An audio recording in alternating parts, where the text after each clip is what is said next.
for countless numbers of our alumni and others around the world to enjoy the facile manner in which they are able to create meaningful connections that result in lifelong relationships. Thank you, sir, for staying on the mission of making the world a more open place. In this time when elements of free societies and cultures are making concerted efforts to promote insularity. Thank you also for collaborating with your life partner and fellow alumna, the brilliant and talented Dr. Priscilla Chan.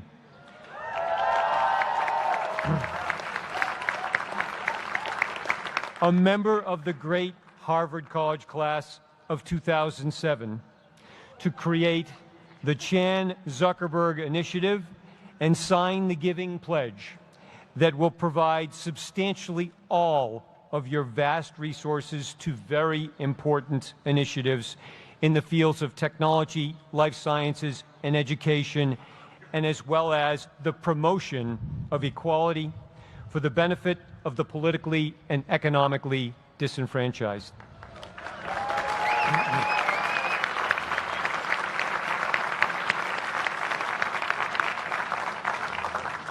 And I would be remiss on this special occasion if I did not say thank you for using your T-shirt wardrobe to demonstrate to the world that male sartorial elegance doesn't always present itself in a suit, tie, and cufflinks.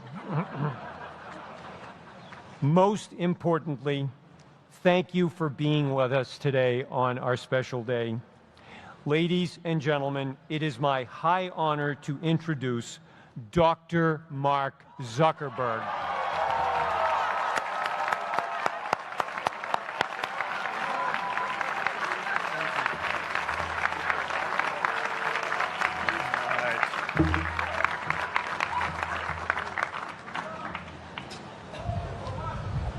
I love this place. Thank you all for coming out in the rain, the pouring rain. We're going to make this worth it for you. President Faust, Board of Overseers, faculty, friends, alumni, proud parents, members of the ad board, and graduates of the greatest university in the world.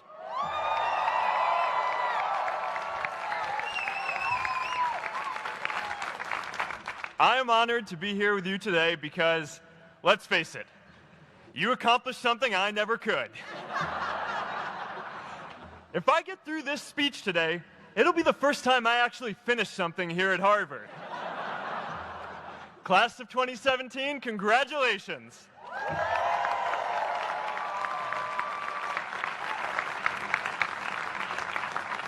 Now, I'm an unlikely speaker today. Not just because I dropped out, but because we're technically in the same generation. We walked this yard less than a decade apart. We studied the same ideas and slept through the same Act 10 lectures. We may have taken different roads to get here, especially if you came all the way from the Quad. But today, I want to share what I've learned about our generation and the world we're all building together.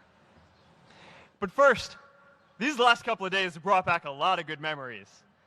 How many of you remember exactly where you were and what you were doing when you got that email telling you got into Harvard?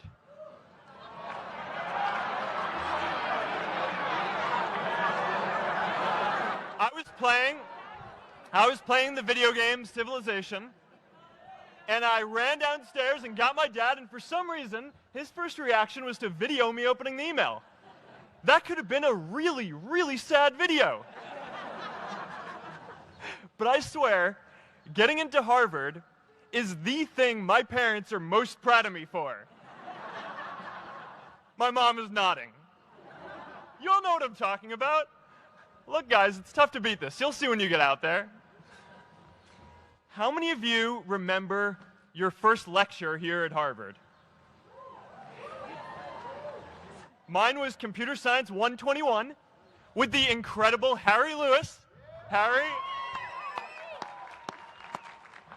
I was running late for class, so I threw on a t-shirt, and I didn't realize until afterwards that I put it on inside out and backwards and my tag was sticking out the front. I couldn't figure out why no one in class would talk to me. Except for this one guy, KX Jin. He just went with it. We started doing our problem sets together, and now he runs a big part of Facebook. And that, class of 2017, is why you should be nice to people.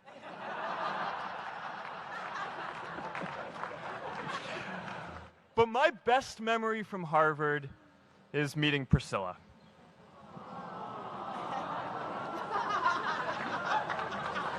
I had just launched this prank website, FaceMash,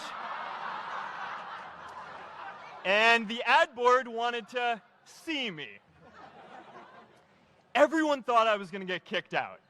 My parents drove up here to help me pack my stuff. My friends threw me a going-away party. Who does that? As luck would have it, Priscilla was at that party with her friends, and we met in line for the bathroom in the Foho Bell Tower, and in what must be one of the all-time most romantic lines, I turned to her and said, "I'm getting kicked out in 3 days, so we need to go on a date quickly." Actually, any of you graduating today can use that line. "I'm getting kicked out today. We need to go on a date fast." I didn't end up getting kicked out. I did that to myself. Priscilla and I started dating, and, you know, that movie made it seem like FaceMash was so important to starting Facebook. It wasn't. But without FaceMash, I never would have met Priscilla. And Priscilla's the most important person in my life. So you could still say it was the most important thing I built in my time here.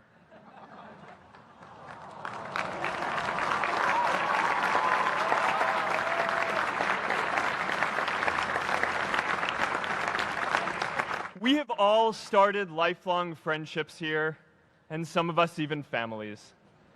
That's why I'm so grateful to this place. Thanks, Harvard.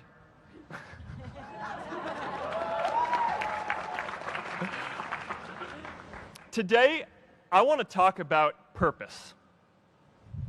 But I'm not here to give you the standard commencement about finding your purpose. We're millennials. We try to do that instinctively. Instead, I'm here to tell you that finding your purpose isn't enough. The challenge for our generation is to create a world where everyone has a sense of purpose. One of my favorite stories is when JFK went to go visit the NASA Space Center, and he saw a janitor holding a broom, and he asked him what he was doing, and the janitor replied, "Mr. President, I'm helping put a man on the moon." Purpose is that feeling that you are a part of something bigger than yourself, that you are needed, and that you have something better ahead to work for. Purpose is what creates true happiness. And you are graduating at a time when this is especially important. When our parents graduated, that sense of purpose reliably came from your job, your church, your community. But today, technology and automation are eliminating many jobs.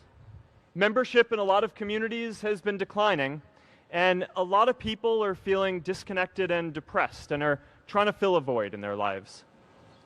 As I've traveled around, I've sat with children in juvenile detention and opioid addicts who've told me that maybe their lives would have turned out differently if they just had something to do, an after-school program or somewhere to go. I've met factory workers who know their old jobs aren't coming back and are just trying to find their path ahead. For our society to keep moving forward, we have a generational challenge to not only create new jobs, but create a renewed sense of purpose.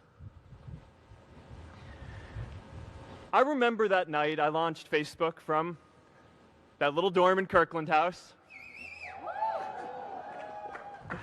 I went to Noakes with my friend KX, and I remember telling him clearly that I was excited to help connect the Harvard community, but one day someone would connect the whole world. The thing is, it never even occurred to me that that someone might be us. We were just college kids. We didn't know anything about that. There were all these great big technology companies with all these resources, and I just assumed one of them would do it. But this idea was so clear to us that all people want to connect. So we just kept working on it, day after day after day. And I know that a lot of you are going to have your own stories just like this. A change in the world that seems so clear that you are sure someone else is going to do it. But they're not. You will. But it's not enough to have that purpose yourself. You also have to create a sense of purpose for others. And I found that out the hard way. You see, my hope was never to build a company. I wanted to have an impact. And as all these people started joining us, I just assumed that that's what they wanted to do too. So I never took the time to explain what it was that I hoped we'd build. A couple years in, some big companies wanted to buy us. I didn't want to sell. I wanted to see if we could connect more people. And we were building the first version of Newsfeed at the time, and I thought, if we could just launch this, it could change how we all learn about the world. Nearly everyone else wanted to sell. Without a sense of higher purpose, this was their startup dream come true, and it tore our company apart. After one particularly tense argument, one of my close advisors told me if I didn't agree to sell the company right now, I would regret that decision for the rest of my life. Relationships were so frayed that within a year or so, every single person on our management team was gone. That was my hardest time leading Facebook. I believed in what we were doing, but I felt alone. And worse, it was my fault. I wondered if I was just wrong, an imposter, a 22-year-old kid who had no idea how things actually worked. Now, years later, I understand that is how things work when there's no sense of higher purpose. So it's up to all of us to create it so we can all keep moving forward together. And today, I want to talk about 3 ways that we can create a world where everyone has a sense of purpose. By taking on big, meaningful projects together. By redefining equality so everyone has the freedom to pursue their purpose. And by building community all across the world. So first, let's take on big, meaningful projects. Our generation is going to have to deal with tens of millions of jobs replaced by automation like self-driving cars and trucks. But we have the potential to do so much more than that. Every generation has its defining works. More than 300,000 people worked to put that man on the moon, including that janitor. Millions of volunteers immunized children around the world against polio, and millions of more people built the Hoover Dam and other great projects. And now it's our generation's turn to do great things. Now I know, maybe you're thinking, I don't know how to build a dam. I don't know how to get 1 million people involved in anything. Well, let me tell you a secret. No one does when they begin. Ideas don't come out fully formed. They only become clear as you work on them. You just have to get started. If I had to know everything about connecting people before I got started, I never would have built Facebook. Movies and pop culture just get this all wrong. The idea of a single eureka moment is a dangerous lie. It makes us feel inadequate because we feel like we haven't had ours yet. And it prevents people with seeds of good ideas from ever getting started in the first place. Oh, and you know what else movies get wrong about innovation? No one writes math formulas on glass, okay? All right? That's not a thing, okay?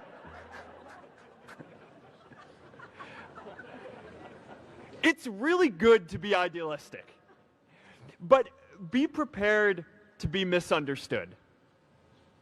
Anyone working on a big vision is going to get called crazy, even if you end up right. Anyone taking on a complex problem is going to get blamed for not fully understanding it, even though it's impossible to know everything up front. Anyone taking initiative will always get criticized for moving too fast because there's always someone who wants to slow you down. In our society, we often don't take on big things because we're so afraid of making mistakes that we ignore all the things wrong today if we do nothing. The reality is, anything we do today is going to have some issues in the future. But that can't stop us from getting started. So what are we waiting for? It is time for our generation-defining great works. How about stopping climate change before we destroy the planet and getting millions of people involved, manufacturing and installing solar panels? How about curing all diseases and getting people involved by asking volunteers to share their health data, track their health data, and share their genomes? You know, today, our society spends more than 50 times as much treating people who are sick as we invest in finding cures so people don't get sick in the first place. It makes no sense. We can fix this. How about modernizing democracy so everyone can vote online? And how about personalizing education so everyone can learn? These achievements are all within our reach. Let's do them all in a way that gives everyone in our society a role. Let's do big things, not just to create progress, but to create purpose.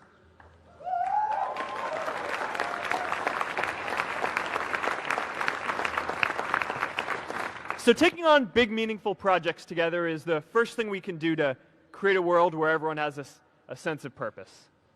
The second is redefining our idea of equality so everyone has the freedom to pursue their purpose.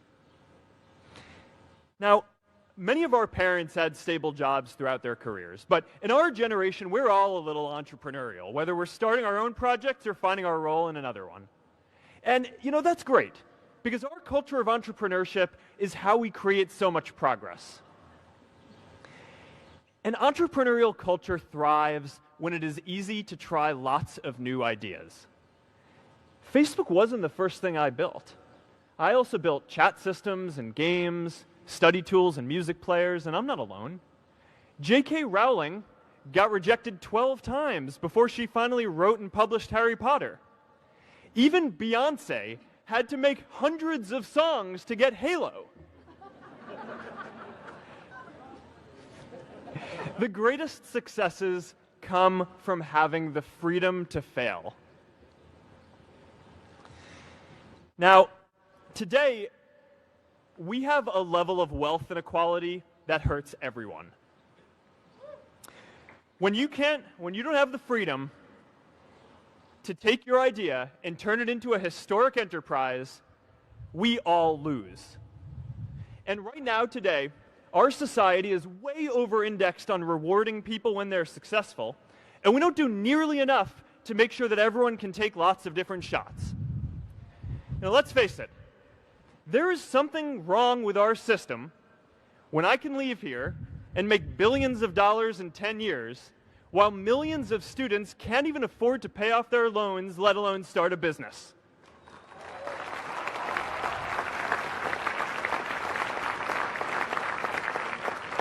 Look, I know a lot of entrepreneurs, and I don't know a single person who gave up on starting a business because they were worried they might not make enough money. But I know too many people who haven't had the chance to pursue their dreams because they didn't have a cushion to fall back on if they failed.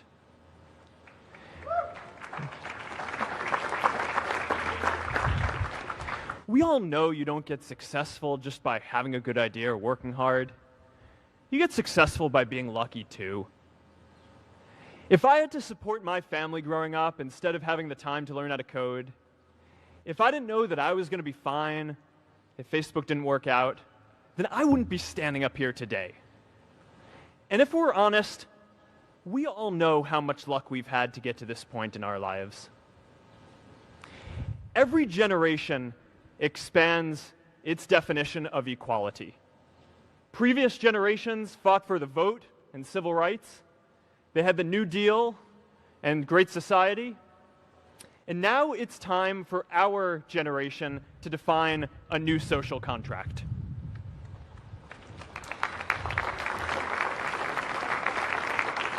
We should have a society that measures progress not just by economic metrics like GDP, but by how many of us have a role we find meaningful.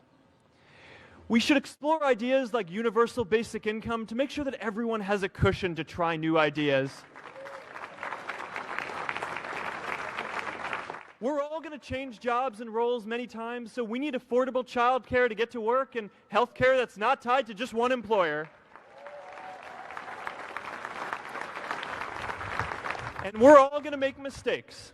So we need a society that's less focused on locking us up and stigmatizing us when we do. And as our technology keeps on evolving, we need a society that is more focused on providing continuous education through our lives.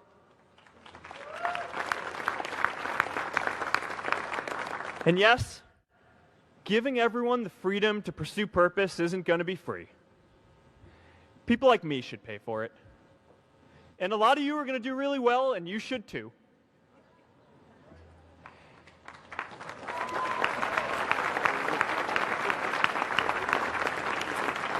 That is why Priscilla and I started the Chan Zuckerberg Initiative and committed our wealth to promoting equal opportunity.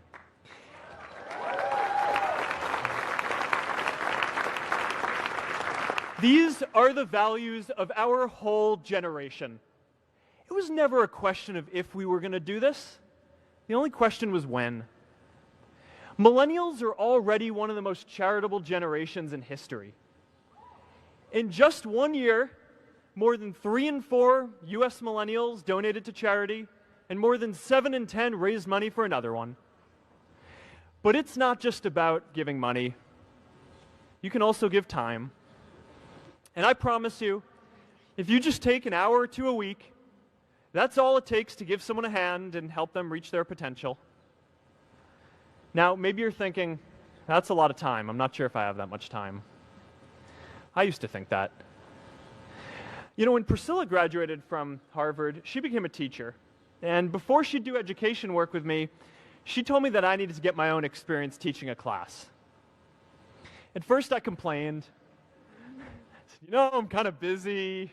I'm running this company. But she insisted. So I taught an after-school program at the local Boys and Girls Club on entrepreneurship. I taught those kids lessons on product development and marketing, and they taught me what it was like growing up feeling targeted for your race, and what it's like having a family member in prison. I shared stories of my time in school, and they shared their hope that one day they would get to go to college too. For 5 years, I've had dinner with those students every month. One of them even threw Priscilla and me our first baby shower. And next year, they're going to college. Every one of them, first generation in their families. We can all make time to give someone a hand. Let's give everyone the freedom to pursue purpose, not just because it's the right thing to do, but because when more people can turn their dreams into something great, we are all better for it.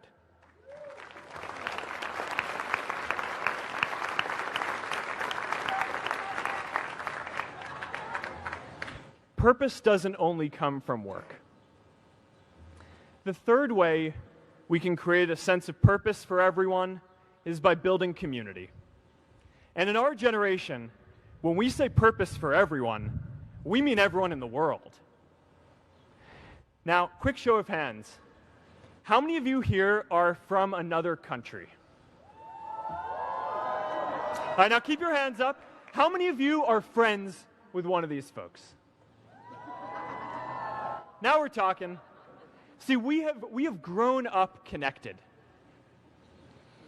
In a recent survey of millennials around the world, asking what most defines our identity, the most popular answer wasn't nationality, ethnicity, or religion. It was citizen of the world. That's a big deal. Every generation expands the circle of people we consider one of us. And in our generation, that now includes the whole world. We understand that the great arc of human history bends towards people coming together in ever greater numbers, from tribes to cities to nations, to achieve things that we could not on our own. We get that our greatest opportunities are now global. We can be the generation that ends poverty, that ends disease. And we get that our greatest challenges need global responses too. No country can fight climate change alone or prevent pandemics. Progress now requires coming together, not just as cities or nations, but also as a global community. But we live in an unstable time. There are people left behind by globalization across the whole world. And it's tough to care about people in other places when we don't first feel good about our lives here at home. There's pressure to turn inwards. This is the struggle of our time. The forces of freedom, openness, and global community against the forces of authoritarianism, isolationism, and nationalism. Forces for the flow of knowledge, trade, and immigration against those who would slow them down. This is not a battle of nations. It is a battle of ideas. There are people in every country for more global connection, and there are good people against it. And this isn't going to be decided at the UN either. It's going to happen at the local level when enough of us feel a sense of purpose and stability in our own lives that we can start to open up and care about everyone else too. And the best way to do that is to start building local communities right now.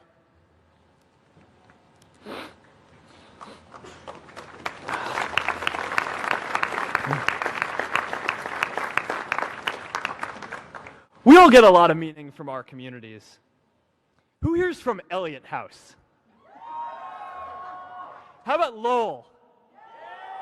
I know you guys found community because you literally live right on top of each other. And Mather? I'll just leave that there. Whether our communities are houses or sports teams, churches or a cappella groups, they give us that sense that we are a part of something bigger, that we are not alone. They give us the strength to expand our horizons. And that's why it's so striking that over the past few decades, membership in all kinds of communities has declined by as much as 1/4.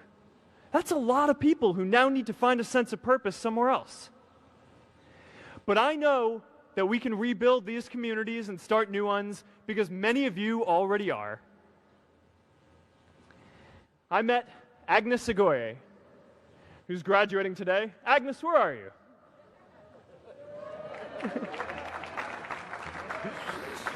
Agnes spent her childhood navigating conflict zones with human trafficking in Uganda, and now she's trained thousands of law enforcement officials to keep communities safe.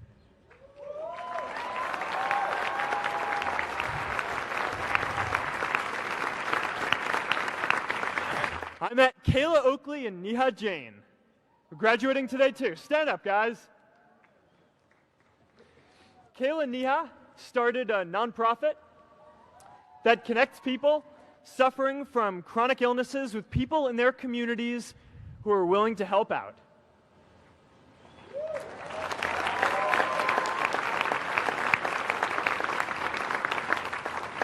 And I met David Razu Aznar, who's graduating from the Kennedy School today. David, stand up. David is a former city councilor who fought to make Mexico City the first Latin American city to pass marriage equality, even before San Francisco.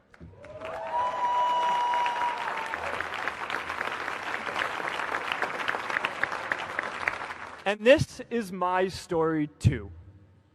A student in a dorm, connecting one community at a time, and keeping at it until one day we can connect the whole world. Change starts local. Even global change starts small with people like us.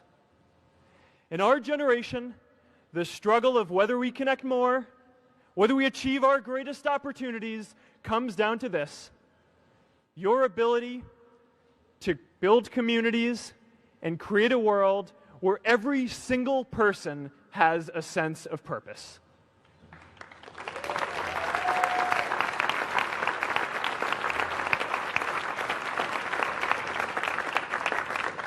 Class of 2017, you are graduating into a world that needs purpose. And it's up to you to create it. Now, maybe you're asking yourself, can I really do this? Well, remember when I told you about that class I taught at the Boys and Girls Club? One day after class, I was talking to my students about going to college, and one of my top students raised his hand and said that he wasn't sure he could go to college because he's undocumented. He wasn't sure if they'd take him. Last year, I took him out to breakfast for his birthday, and I wanted to get him a gift, so I asked him what he wanted, and he just started talking about struggles that he saw other students in his class facing, and finally said, I'd really just like a book on social justice. I was blown away. Here is a young guy who has every reason to be cynical. He wasn't sure if the country he calls home, the only one he's known, was going to deny him his dream of going to college. But he wasn't feeling sorry for himself. He wasn't even thinking of himself. He has a greater sense of purpose, and he's going to bring people along with him. It says something about our situation today that I can't even say his name because I don't want to put him at risk. But if a high school senior who doesn't know what the future holds for him can do his part to move the world forward, then we owe it to the world to do our part too.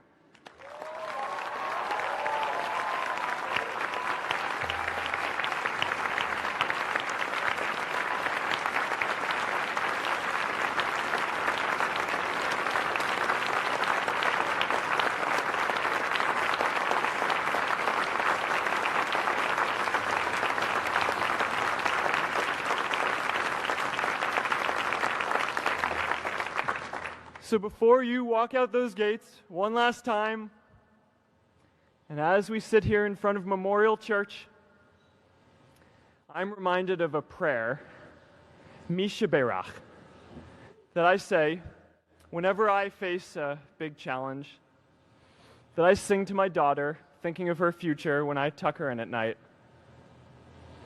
And it goes, "May the source of strength, who's blessed the ones before us, help us find the courage to make our lives a blessing." I hope you find the courage to make your life a blessing.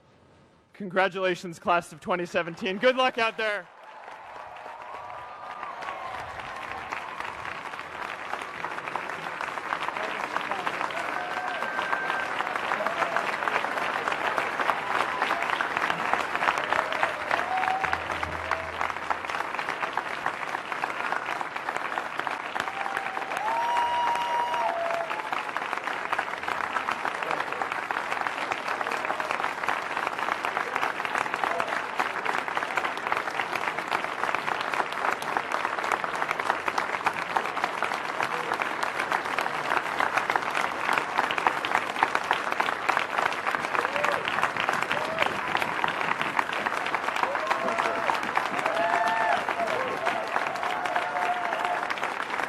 Thank you.